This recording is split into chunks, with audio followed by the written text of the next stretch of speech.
Natatawa ako pag naiisip ko kung gaano tayo nagkamali sa expectation natin ng future. Kasi nung batang ako, akala ko pagdating ng over 20 years, lilipad na yung mga sasakyan, meron na tayong mga hoverboard, or kasi napanood ko lang yung Back to the Future. Ang ending, traffic pa rin, mahal yung bilihin. Imbis na lumilipad na sasakyan, team lang ni Jessica Soho yung nakikita kong lumilipad tuwing linggo. Pero kung technology yung pag-uusapan, AI talaga yung pinaka nag-stand out sa akin. Artificial Intelligence. Para sa di nakakaalam, ang AI ay isang technology na bakit ko ba kailangan to sabihin? Hindi naman ako silans. I-chat GPT mo na lang. And speaking of, kaya niyang isulat yung assignment mo kahit sinabi ng teacher na in your own words. Ano ibig mo sabihin na in your own words, ma'am? Hindi ako makabuo na isang sentence kasi problema daw natin yan sa Pilipinas eh. Pero habang tumatagal, hindi lang assignment yung kaya nitong gawin. Pwede siya maging programmer na magsusulat ng code sa website na gusto mong gawin.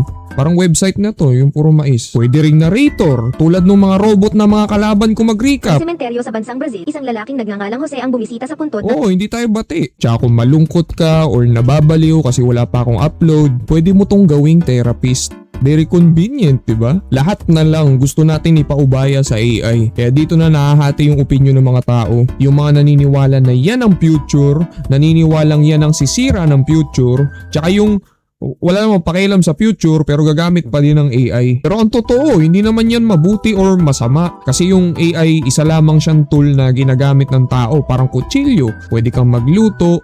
Pwede ka rin gumawa ng kalokohan. Kaya huwag kang mahiya. Itanong mo na kay ChatGPT yung mga gusto mo.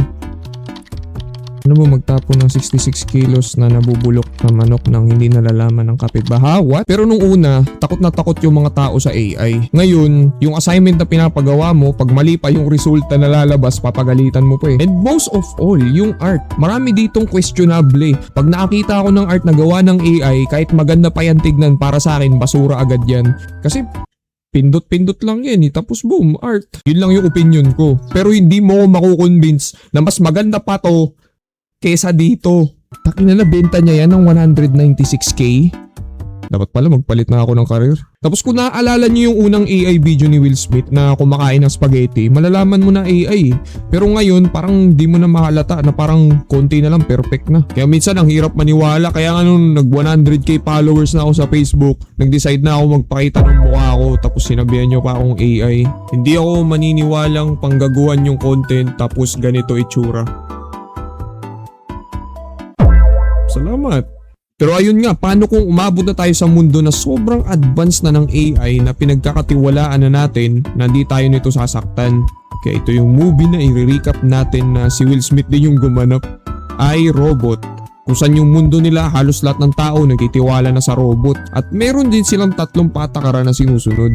So una, hindi sila pwedeng manakit ng tao. Pangalawa, kailangan nilang sundin yung utos ng tao. At pangatlo, pwede nilang protektahan sarili nila basta again, di sila lalabag sa mga naunang batas. Kaya halos lahat sobra na yung pagtitiwala sa mga robot except sa isa. Si Detective Del Spooner. Kung makatingin siya dito sa robot, akala mo may utang na hindi pa nababayaran eh. Tapos nung kumain siya sa bahay ng lola niya, nasarapan siya sa luto. Nung nalaman niya robot yung gumawa, pota na wala ng gana kumain, nag-walk out. May pagka-racist din yung bida natin pero sa robot. Talagang umpisa pa lang ng palabas, gumising siya, nagpakita ng puwet. Tapos nung paglabas, bad trip na kagad sa robot na sumalubong.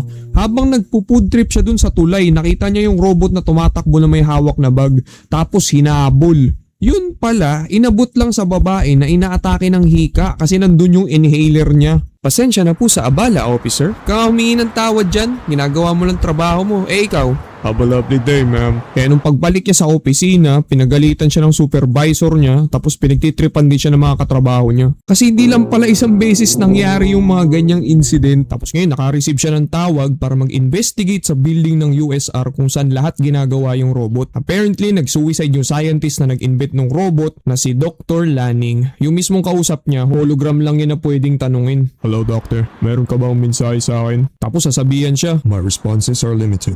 You must ask the right question. so kailangan niya pang hulaan yung mga tanong. Okay. Bakit mo pinatay yung sarili mo? Iyan, detective. Ang tamang tanong. Ha?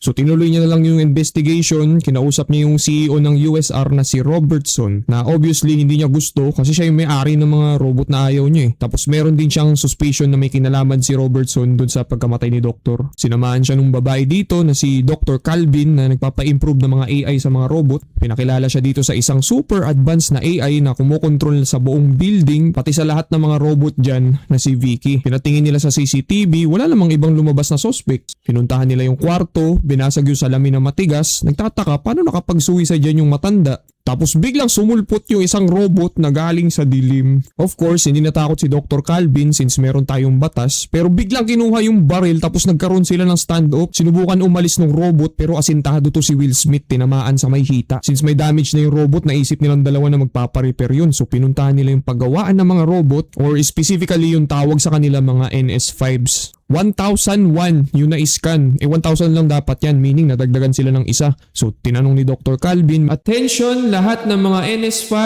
merong nag-iisang impostor dito. Sino?" "Kasama namin." "Nasaan?" "Nandito." Tangin. Walang silbi yung mga robot kaya si detective pumitas ng isa baka matakot and gumana. Hinabol niya para lang mahagis, sinubukan niyang tumakas para lang mahuli ng mga pulis. Kaya ginamit ni detective yung chance na i-interrogate tong robot. Nakita siyang kumindat kaya tinanong, "Detective, anong ibig sabihin nito?"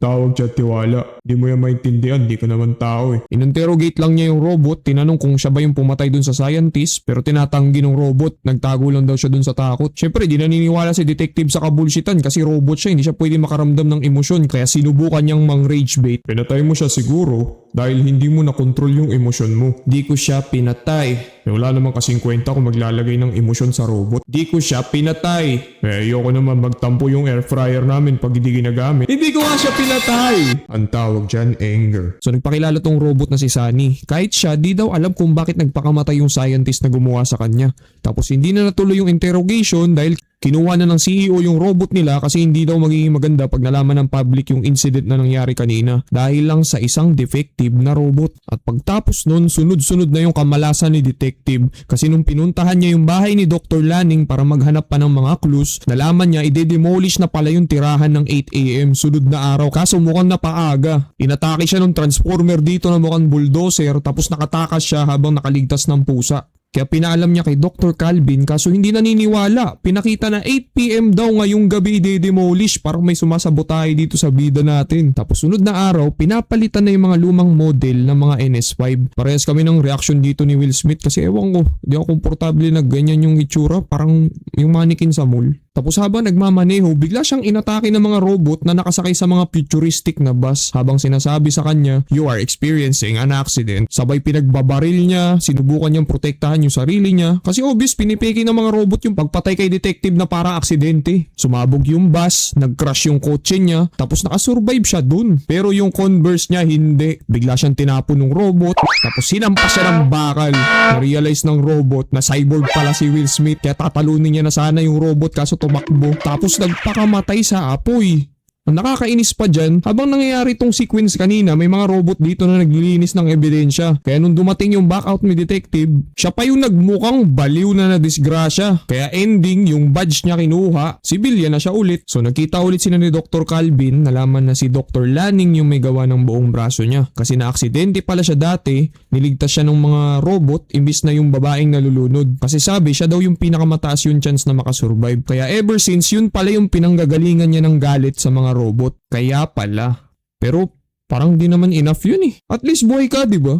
So ngayon may bago silang mission, malaman kung anong ibig sabihin ng drawing dito ni Sunny na galing din sa panaginip niya. Maraming robot sa ilalim ng sirang tulay tapos may isang nagliligtas sa kanila, si detective daw yung nag-iisa dun sa tuktok. Kaya pinuntahan ni detective yung nasabing lugar para lang malaman na sinisira ng mga NS5 yung mga lumang model sa mga container. Nung nakita ng mga robot si detective, buti na lang nakatakas siya gamit yung motor niya. Si Dr. Calvin naman may napansin na kakaiba sa robot niya tapos marami pang mga robot dito na nagpapauwi sa mga tao. Siyempre nagulat yung mga tao nung hindi nila sinunod, nagsimulang malakit yung mga robot. Nilusob yung station ng pulis, kaya nakasalalay na yung mundo kay Will Smith tsaka sa AI niyang kasama. Pinagbabaril niya yung mga robot sa ulo. Bing, bing. Bang! Bang! Bang! Bang!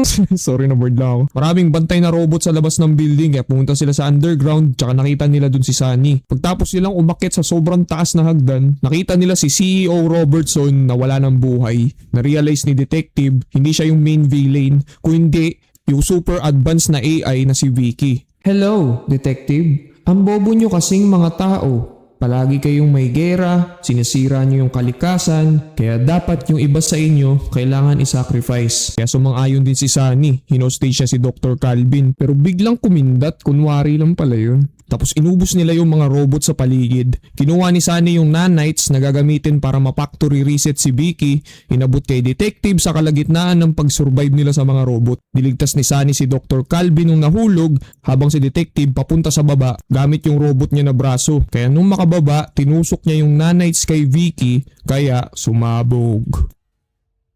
Nagkaroon na ulit ng kuryente tapos na factory reset na yung mga robot. Lumabas yung katotohanan na si Sunny yung pumatay kay Dr. Lanning. Pero hindi dahil gusto niya. Ginawa niya yun dahil si Dr. Lanning mismo yung nag-utos sa kanya bilang parte ng plano para maimbestigahan ni Detective ang nangyayari sa USR. At sa final scene, napunta sila sa tambakan ng mga lumang robot sa ilalim ng sirang tulay. Doon umakyat si Sunny sa tuktok habang libong-libong robot yung nakatingala sa kanya, eksaktong katulad nung panaginip niya nung una. Pero imbis na si Detective, siya pala yung mapupunta dun. Parang naging simbolo siya ng pag-asa dito, tsaka free will para sa mga robot.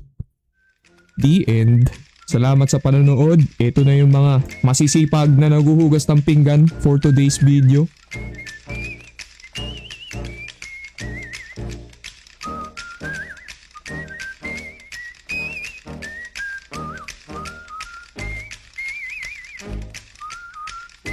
Milko Shako out.